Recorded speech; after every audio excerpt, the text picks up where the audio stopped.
Welcome back, guys, to our CSS video tutorials. And this is our second video tutorial. Now in this tutorial we are going to be discussing about CSS syntax and selectors. Now a CSS rule set consists of a selector and a declaration and a block. Now we are going to be checking them out. Now for example, if you have now CSS syntax is just like this. Okay, now the HTML element that we are going to assign the style to is is the selector. Now selector, okay, let me just say, for example, h1 selector tag h1. This is going to be our selector. Now then the syntax, let me not use tags, the syntax. Now this is, then after this this curly braces, between it is where you write your CSS code. Now this is the properties. The property will be color. Okay, and we also have after the color we have a colon. Now we write our value now and terminate it with the line terminator so that the next line can work effectively. If you don't terminate it, the next line is not going to work well. Okay, alright, we have fonts. I'm supposed to do this inside CSS file. Okay, it's been highlighted, right? Okay, let's leave this and try to do something else. Let's say font size, let's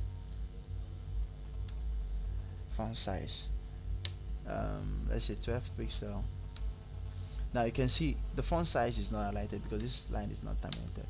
So let's terminate it using a semicolon. Okay, to terminate it. Now it's trying to tell you that the HTML, this h1 will be, the color of the h1 will be blue and the font size will be 12 pixel. Let's try to check that out. h1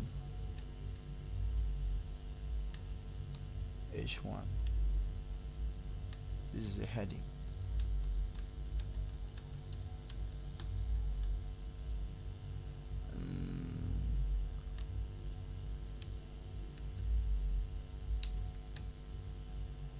Don't worry, I'll show you how to do that. Okay, you see that the heading is just 12 pixel. So now let's the normal heading is not supposed to, we are not supposed to add style and font size to it.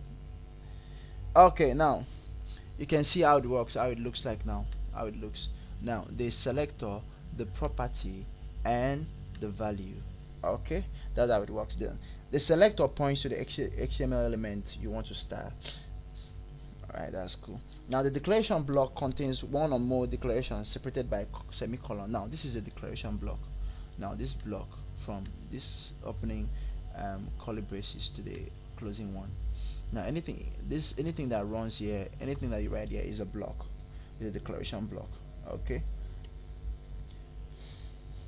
now anything, from any code, any line of, probably any property and value you want to add, you must make sure you end it with a semicolon.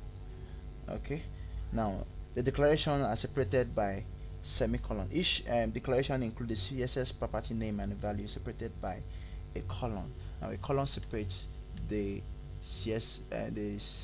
properties and the value. Now a CSS declaration always ends with a semicolon, and the declaration block are surrounded by curly braces. Now this curly braces here. Okay, like I've shown you an example of a CSS code. What the fuck is this? CSS code. Now for example, now let's try to bring that text to the center of a page. Text align, Now center. Okay, now let's try to view that in the browser. You see the heading is going to come to the center of the page. Now that's just as simple as that. Okay, now you're going to be talking about CSS comments. Now we've seen the syntax. Now let's talk about the comments. Comments are used to explain the code and may help when you edit the source code at the later date. Comments are ignored by the browser. Now a CSS comment start with a forward slash and an asterisk and ends with an asterisk and forward slash. Now you're going to see this. Now in our HTML we talked about comments. Now you should know what comment is if you know a little, you have a little knowledge or probably a basic knowledge of HTML. So now let's see how comment looks like. Now for example, this, you see that line, anything under it has been, the color has changed, which has to tell you that the power of the comment has affected the next line. Now let's close this. It has closed. Now anything between that inside this will be a comment. Now this,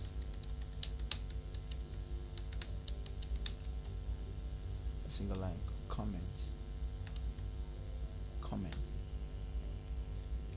Okay, and this is a multiple line comment. Let's check this out.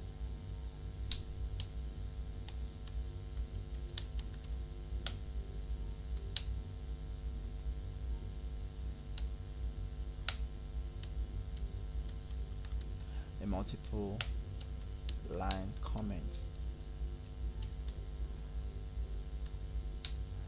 Just that, as simple as that. Let me check how long. Okay, all right. Now you've seen that this is a multiple line comment. Now you see comments are used to explain the code and may help you to edit the source code at the later date. Comments are ignored by the browser. Now nothing is going to happen to what we've done here because of the comment. Nothing is going to happen. Why? Because comments are ignored by the browser. Okay, now let's talk about CSS Selector. CSS selectors are used to find or select an HTML element based on their element name. The tag, maybe h1, p, paragraph, and stuff like that, and ID, class, attribute, and more. So if you've undergone it, you know about HTML, you should know ID, you should know class, you should know element name, or probably a tag name, stuff like that.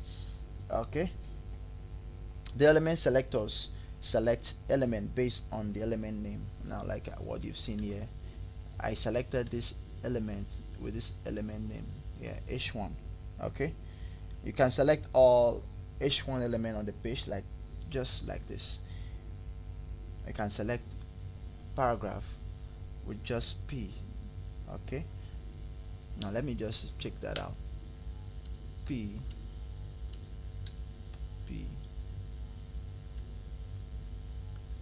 This is the first paragraph.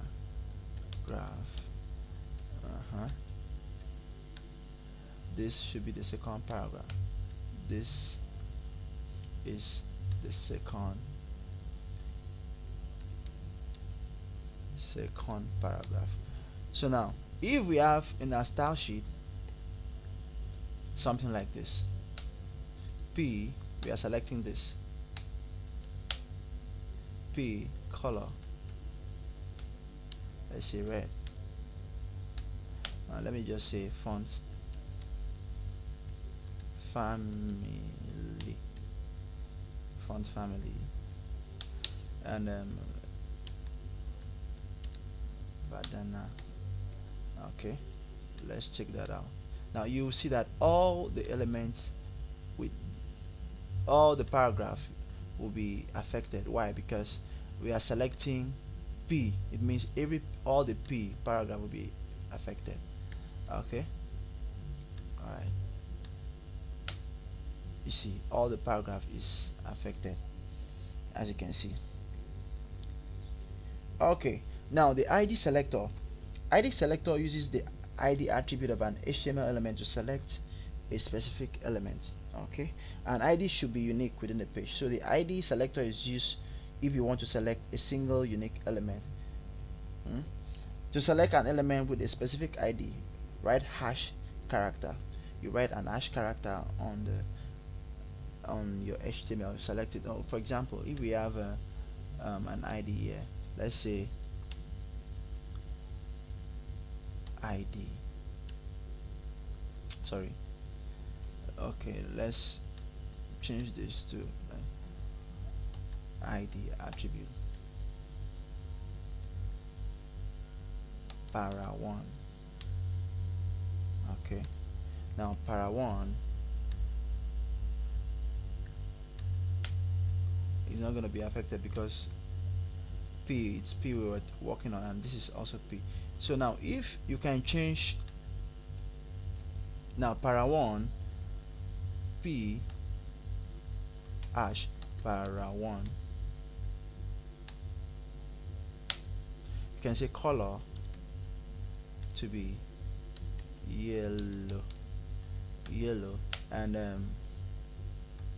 fonts, okay, color to be yellow, and text align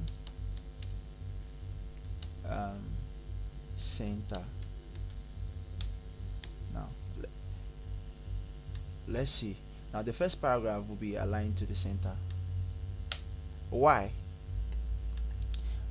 Because we've used this ID to separate the P, the first P, from the second one. That means all the P that has no ID will be, the color will be red, and the font family will and it to be aligned to the default alignment, text alignment, that is left.